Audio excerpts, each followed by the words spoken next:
For that scene, August 1st, Thomas Doswell walked to freedom after 19 years behind bars for a crime he did not commit. We're just going to have fun. We're going to have cookout at his mom's house, and we're just going to enjoy him being here and welcome him back with arms wide open. Today it's just been a blessed day, and I know my mother's been waiting for this day for a long time. Yeah, it's just been real great, man, and nice weather, nice day to have a cookout. Yeah, like I could say, he definitely deserved it. You know what I mean? 20 years. I mean, how can you give it back? When I first went in, I was 26, 27 years old. My mom was 60. She's now 80. My son was was 3 years old. He's now 23. One of my sons is 4. He's 25. Again, had dark moments, but again, I was raised, I believe, with a strong background, family background that held me, in check to make it through. They supported me, and yes, I've seen my children, their mothers brought them up there every year of their life, and as much contact as possible, writing them and sending them birthday cards, and it's trying to keep a positive outlook at the same time. And it wasn't easy. But again, life isn't easy.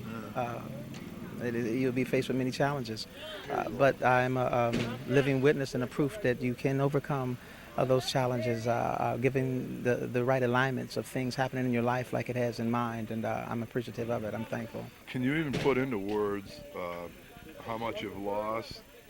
And I guess you don't like to even look at that. It's hard to look at, but it's a reality that I must face. It's not easy to cope with. I hope that it would never happen to myself or anyone would ever have to suffer such loss. As I said, my mom was 60. She's now 80.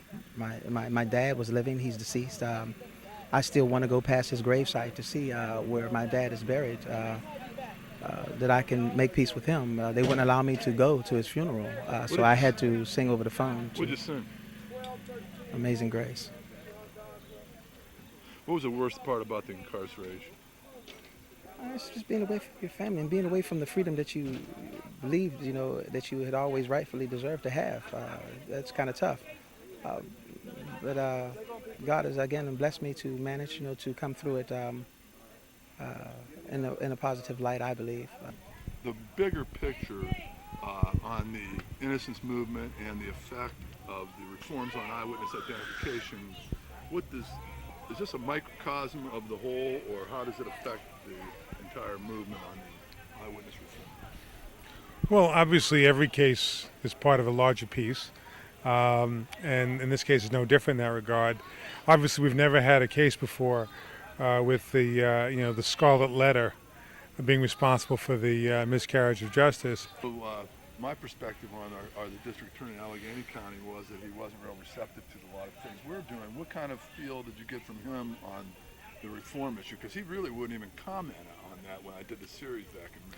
Well, first thing is that when he got up there to make a statement, he wanted to give special credit not only to the Innocence Project at Cardozo Law School, but to your Innocence Project, and to you in particular, for the role that you play in keeping the criminal justice system in check. I think those were his words. Vigilant. DNA testing proved that he'd been wrongly accused and convicted of rape. Tonight, honors on Grant Street for a man who now has a place in the legal history books. Scott Thomas Doswell came to City Council chambers today with his mother, brother, and sisters, and his minister. It was a day to celebrate freedom and justice and faith. Whereas Mr. Thomas Doswell was found innocent of crimes for which he spent 19 years in prison and was released on August 1st, 2005. And whereas Mr. Thomas Doswell, who spent over 19 years repeatedly proclaimed his innocence, refusing to confess to a crime we now know he did not commit, persevered through this pain and struggle. And now, whereas Mr. Doswell deserves to be compensated for the over 19 years he was denied his freedom, whereas the Commonwealth of Pennsylvania currently has no laws that compensate victims of wrongful imprisonment or expunge their records upon exoneration. And we're going to try to change that, Mr. Doswell. That's why we're here today. And whereas Mr. Doswell's faith in God and in himself, his perseverance in the face of unbeatable odds, and his incredible grace should stand as an example to all of us. Now therefore be it resolved that the Council of the City of Pittsburgh welcomes Thomas Doswell back to Pittsburgh and wishes him the very best in the years to come, and calls upon the state legislature to enact legislation currently in the House Judiciary Committee which addresses this injustice. Be it further resolved that the Council of the City of Pittsburgh declares today, Tuesday, September 13th, 2005, as Thomas Doswell Day in the City of Pittsburgh.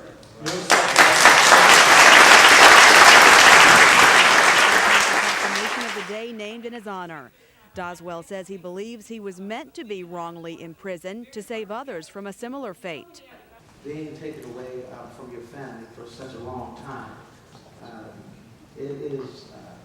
it's a struggle that I was made to go through the grace of God. I've spoken before, and I will reiterate on what I've spoken on, because this isn't really, I believe, so much about Tommy Doswell. Tommy Doswell could be your son. Tommy Doswell could be your daughter. It's about justice to the glory of God. Thomas Doswell earned a place in the history books when he was released from prison. He is the first person in Allegheny County whose conviction has been overturned by DNA tests.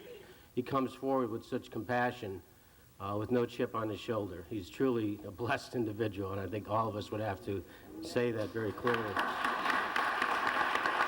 This was not only a day to honor Thomas Doswell, but to push for laws to protect the innocent and compensate the wrongly accused. Thomas Doswell has received a scholarship to the University of Pittsburgh. He says he plans to further his studies with a special gift God has given him, a gift that lifted spirits in City Council. I'd like to sing a song to you that I've often sung while I was incarcerated. It's called I Need You Now. And if I ever needed someone in that situation, it was God. I needed him then, and I will ever need him now, and I need you now. Amen? Amen.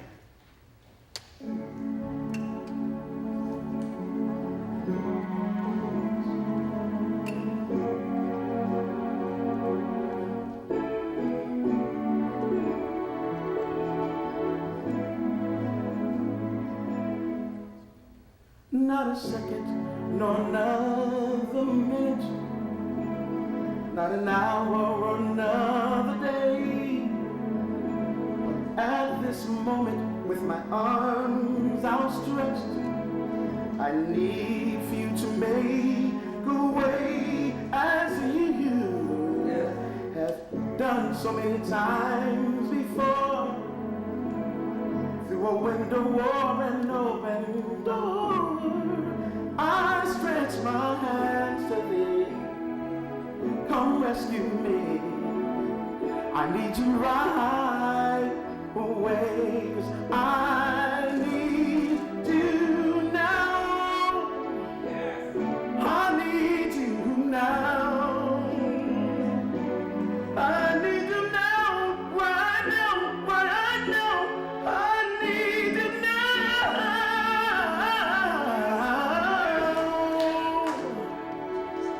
Not a second, another minute, not an hour or another day, but Lord, I need you right away. A welcome home party for Thomas Doswell will take place on Saturday at the Greater Pittsburgh Coliseum in Homewood. The public is invited. We're glad that you guys are here tonight. People, one, I'd like to recognize the Innocence Institute from Point Park College. This group is one of the organizations that Tommy sent a letter to while being incarcerated. They forwarded the information, he sent a package to, they forwarded the package to the Innocence Project in New York, and those two packages that they sent in the package Tommy sent to them is kind of what started this whole deal. So we appreciate it. It means a lot. Glad to have you here with us. God has really been good to me.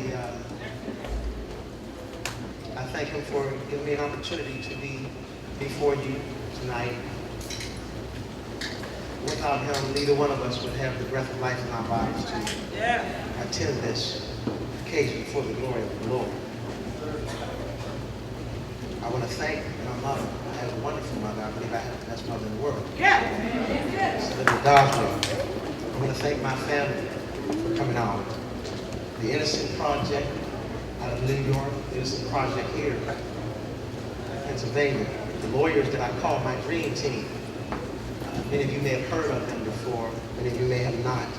These are people who God again has touched the hearts of these people to look at this case and to see that there was an error, in fact a couple errors that had been made that needed to be looked into further.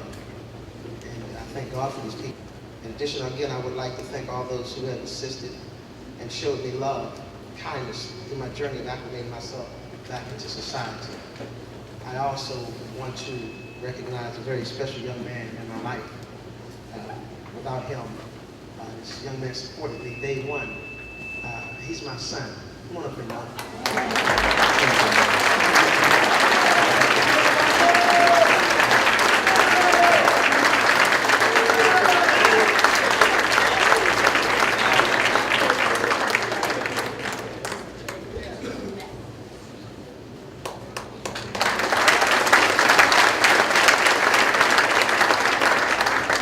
This is my friend, my best friend. He's my inspiration.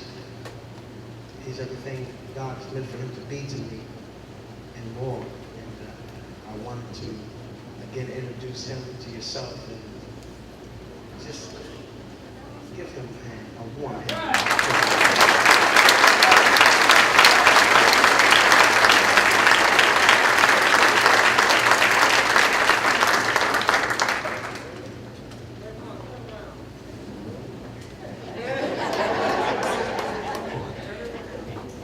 There was a couple songs that I sung often when I was in prison, and I'd like to do a couple of these selections for you tonight.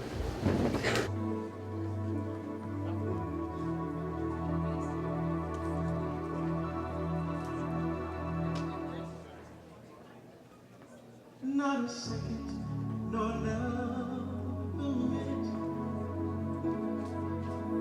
not an hour or another day. At this moment, with my arms outstretched, I need for you to make a way. I see you have done so many times before. Through a window or an open door, I stretch my hands to thee. Come rescue me. I need you right away. I need you now. I need you now. I need you now, right now, right now. I need you now.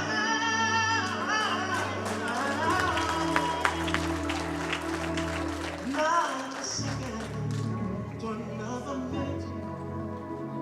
Not an hour or another day, but Lord, I need you right away. If I never needed you before, sure man restore all the things that I let slip. While I was at searching the world for more, the truest friend I have in need. You're my best friend.